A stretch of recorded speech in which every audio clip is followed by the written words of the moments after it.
up? I say, what up though, YouTube? You already know who it is. It is your boy Rodney D. I'm sorry if I couldn't be there for the reaction videos a few days ago, cause your boy had to recover from the war known as Labor Day. I had to help prep out a whole lot of food. Let me tell you, my feed was having a problem. Mm-mm. But your boy is back. He's ready to do some reaction videos. And today, we're going to be taking a look at Optimus Prime versus Gundam in a death battle. The video is by Screw Attack. The link to the video is in the description down below. Got my money on OP. Let's get into it. Now 23andMe, a DNA testing service that can offer insight into your ancestry, health, wellness, and traits. The 23andMe Health and Ancestry Service includes reports on how your DNA can influence your weight, sleep quality, sense of taste, and more. It's super easy to do. You just spit into the tube and mail it back to their lab to be analyzed. I learned a lot about my family tree, and I'm probably a little lactose intolerant. Order your 23andMe Health and Ancestry Service kit at 23andme.com/deathbattle. That's the number 23andme.com/deathbattle.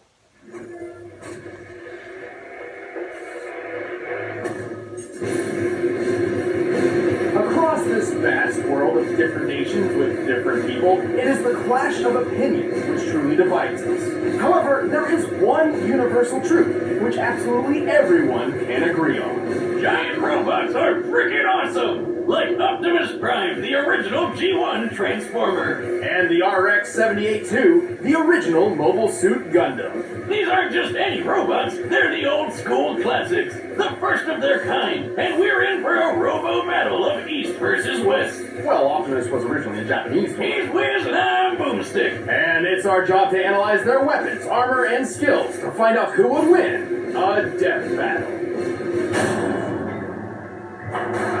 Millions of years ago, on a distant planet called Cybertron, a great unrest grew between two factions of robotic beings, the Decepticons and the Autobots. With little warning, they found themselves entangled in civil war. Led by that douchebag Megatron, the Decepticons started gunning down any bot they pleased for basically no reason, including some guy named Orion Pax, which will be important later. Rest in peace, bro. What Megatron didn't know was that this seemingly random encounter would end up reshaping the universe. Thanks to a robot Gandalf, Orion Pax was rebuilt into something bigger, stronger, and way more recognizable. The newest commander of the Autobots had risen, Optimus Prime. The Autobots will never sacrifice freedom. Optimus is a powerful warrior with tons of awesome robo-powers. As a transformer, he can scan nearby objects and morph his body to resemble one, becoming a million years old.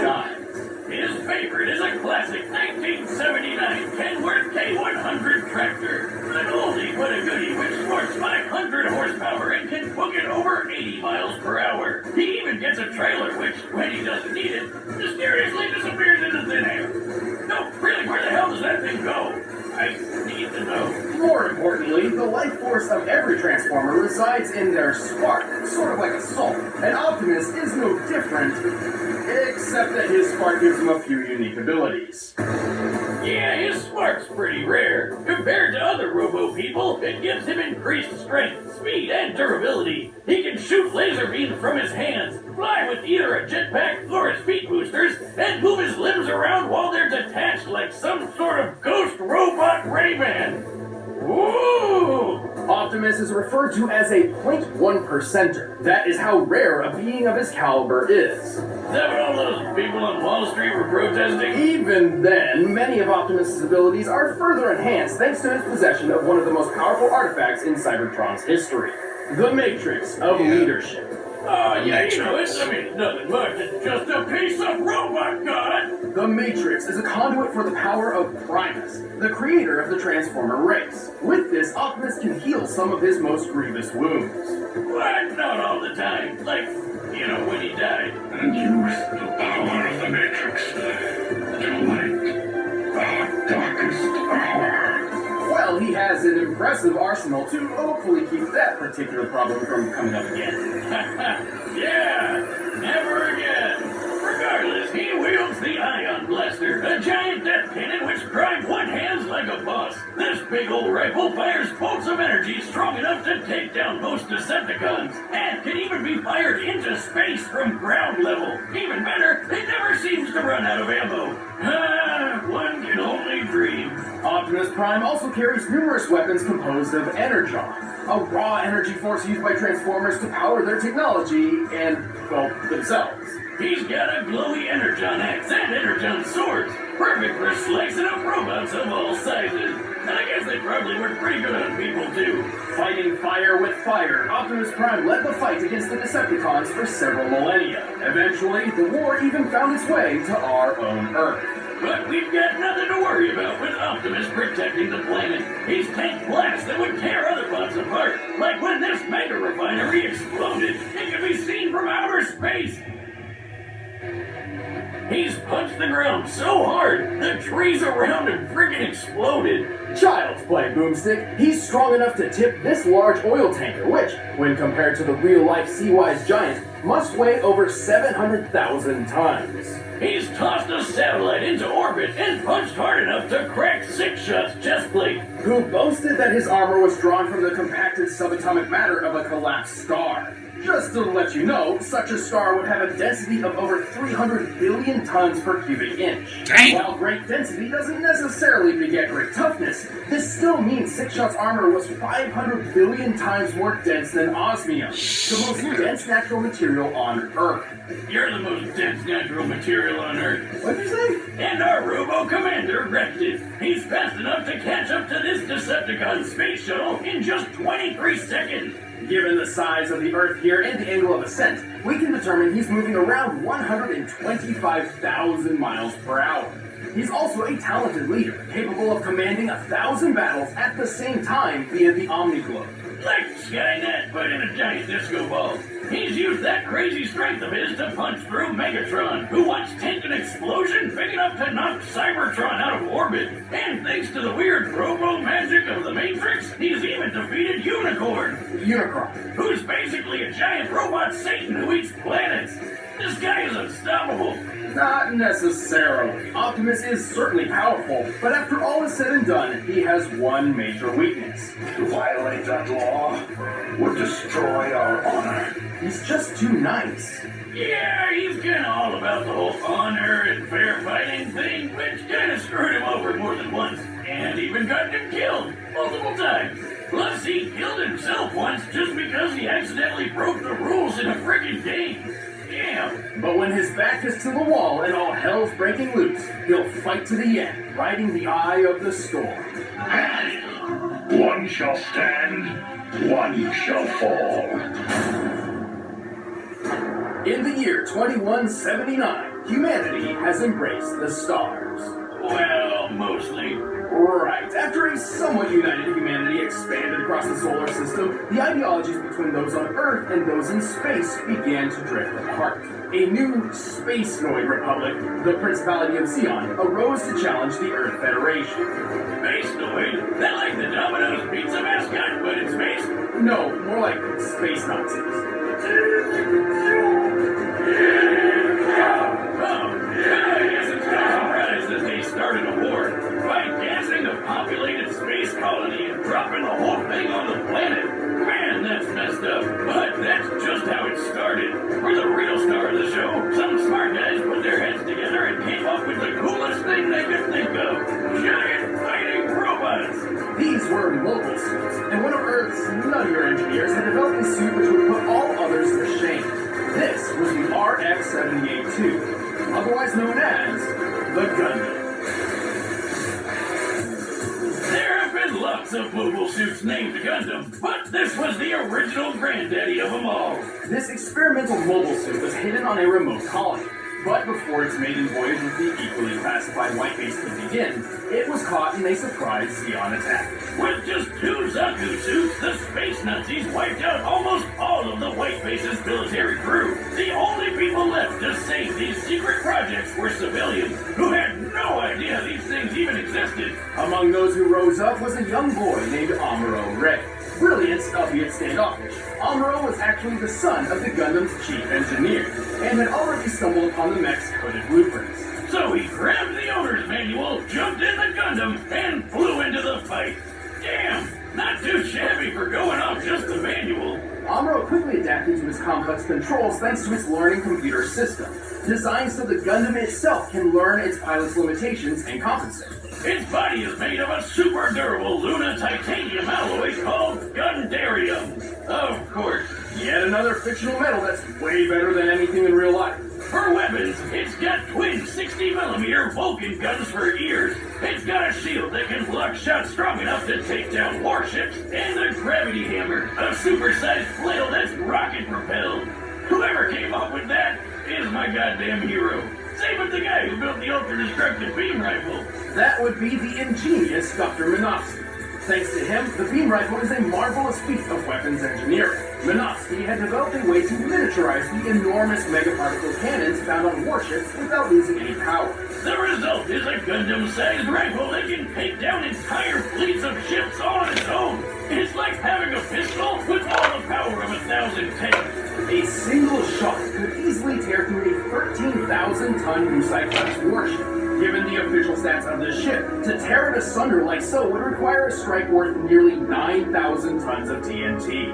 Sure, the beam rifle only has 16 shots, but who really cares when you just need one? Last but not least, the Gundam carries two retractable beam sabers. Because you can't have space battles without royalty-free lightsabers. But all these amazing weapons would be useless without an exceptional pilot. Despite still technically being a civilian, Amuro became the main pilot for the Gundam. Turns out, his skill was mostly thanks to his previously unknown abilities. Amuro was a new type. Like, Pokemon? See, apparently humankind was never meant to live under gravity's pull. In space, without it literally weighing down their souls, some humans developed psychic powers. That is the dumbest backstory for why someone gets powers, and we've heard a lot of them with. So what, he can like read minds or something? Sort of. These powers and their capabilities have little definition, often differing between different people.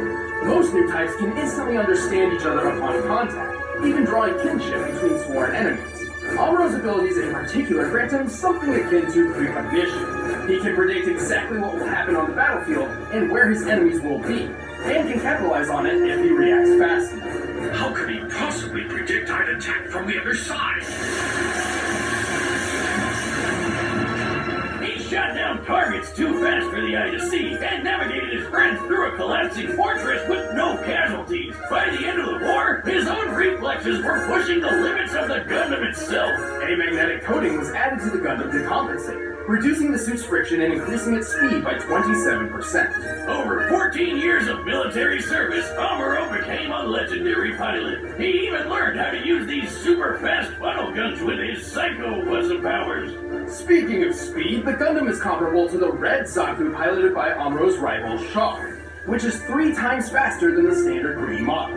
During the first large-scale battle with mobile suits, a Zaku flew through the battlefield in 7 seconds. By comparing the 1,072-foot-long Magellan-class starships in the distance, we can tell the Zaku flew over 7 miles. This puts the standard Zaku's top speed just under Mach 5. When tripled to compare to Char, this means the Gundam can move at least 11,000 miles per hour, 15 times the speed of sound. Highballing it with Amuro's new powers and magnetic coating, it's possible the Gundam can move as fast as Mach 25. Though anything over that would put it dangerously close to re-entry speeds, which its chassis cannot survive on its own. The Gundam is strong enough to lift and throw this goofy mobile suit and dump it up to power through a magnetic field that's 7,200 degrees Fahrenheit. It survived plenty of really big explosions, including a detonating asteroid and a nuclear blast which wrecked Amuro's home colony. I bet it could wipe out the space Nazis all on its own. It nearly did. Amuro and his Gundam were instrumental to the war effort. It doesn't matter how much the Gundam was burned. It would always stand up, dispel the fear, and fly.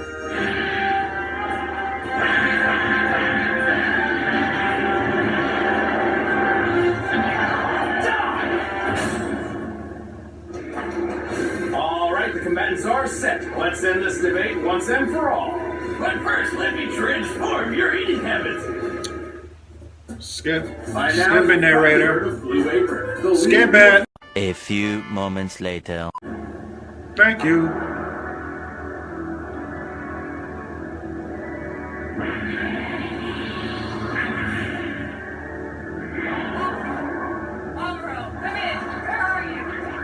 I'm checking something out, Sailor. It's more than meets the eye. Get your butt back to White Base. If there's trouble, we can't send backup.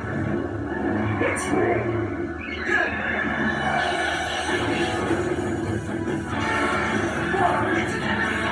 I told you. My old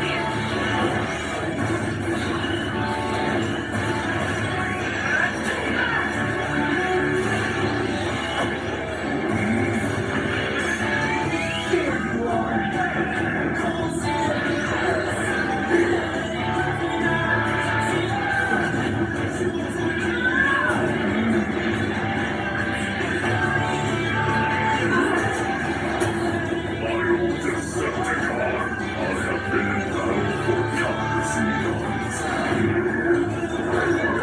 Dropkick?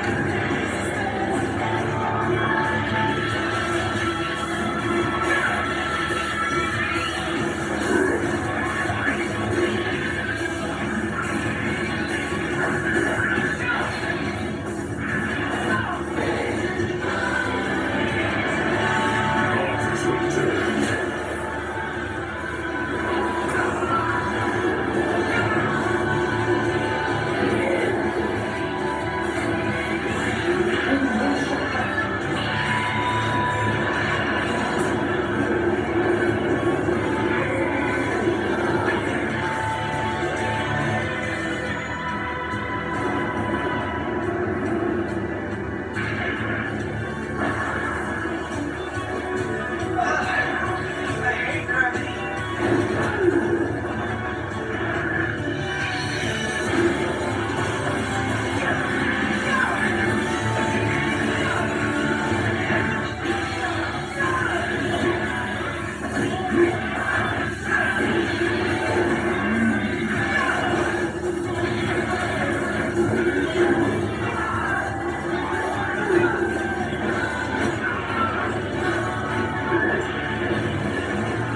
Optimus doing a Pele kick.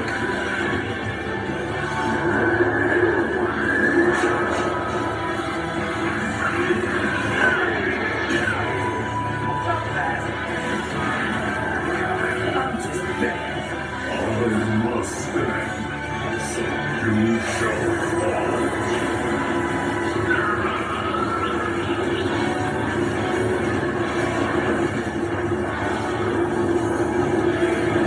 When it comes to this battle, always bet on Optimus, bruh. He's got the touch. He's got the power.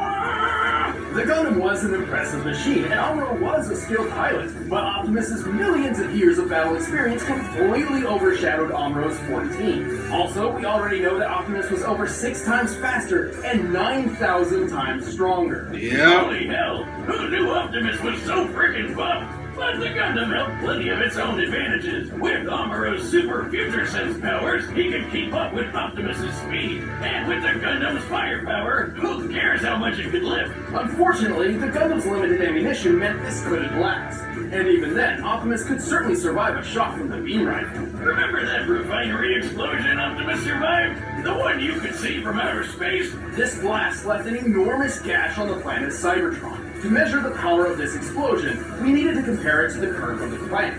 Now, Cybertron's size is pretty inconsistent throughout G1 Transformers history, but even when using the alternating sizes between the cartoon and the comics, the blast is far more destructive than the beam rifle in both cases. And Optimus just walked right out of that bitch. And this isn't some weird outlier just out of the comics either. In the cartoon, Megatron survived a blast that pushed Cybertron out of orbit. And he's pretty comparable to Optimus. To be fair, the Gundam boasted some impressive durability feats too. Like when Amuro accidentally blew up Azaku's nuclear reactor right in his own face. Hey, give him a break. It was his first time. This explosion created a hole in the space colony which sucked out Amuro's father. Whoops. On the bright side, you're gonna save some money on Father's Day gifts, right? And with his Damn. in mind, we deduced the scope of the explosion. It's over 150,000 kilotons of TNT. That's 10,000 times more powerful than the bomb that dropped on Hiroshima, but still nowhere close to the refinery explosion Optimus survived. Also, the Gundam couldn't dodge Optimus's ion blaster forever. It was fast enough to strike targets in orbit from ground level. That puts its laser speed over 3 million miles per hour. Even when he knew it was coming, Amuro couldn't react quick enough to dodge or block anything that fast. And even then, Optimus's time in the Omni-Globe proves he can think way faster than Amuro. And just to blow your mind even more, in order to obliterate Unicron with the Matrix, the energy output must have equaled more than 40 yotatons of TNT. Like the Star Wars game! And you know what they say, size matters not, especially when Optimus has defeated opponents as big as Devastator. The Gundam was a powerful mobile suit with some astonishing firepower, but was ultimately outmatched by the Autobot's strength, speed, durability, and experience. I'd say Optimus was primed for this fight. The winner is Optimus Prime. You know it. Thanks for watching, guys. If you want to see the exclusive commentary on this episode, just click that little box over there. And if you want the battle music for yourself, click the link down below and you can get it off 5 minutes. See you in the next one.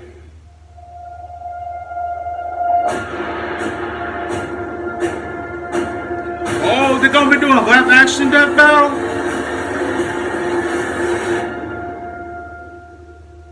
Oh shit. You serious? Oh man. But y'all, I need to tell y'all something. Way back then in my childhood, I mean, the first time I ever heard of Transformers, I was watching that TV show back then known as Transformers Armada. And if y'all hadn't watched that cartoon back in the day, y'all had a good childhood because it had a perfect storyline, lots of boxing, ammunition battles, you know, the good stuff back in the day. But yo, I already knew that Optimus was going to be Gundam. And since Optimus is over 9 million years old, I knew it was going to be a win-win situation for Optimus. So tomorrow I'm going to be taking a look at Dragon Ball Z Abridged Episode 60 Part 2. Oh man. That last episode last week was funny as hell. But I need to see how it's going to be tomorrow. But yo, post your comments down below. Make sure to also like, comment, and subscribe. Follow your boy on Twitter at Diesel687. Also subscribe to Scroll Attack. This is your boy Rodney D. And this is Diesel Reactions.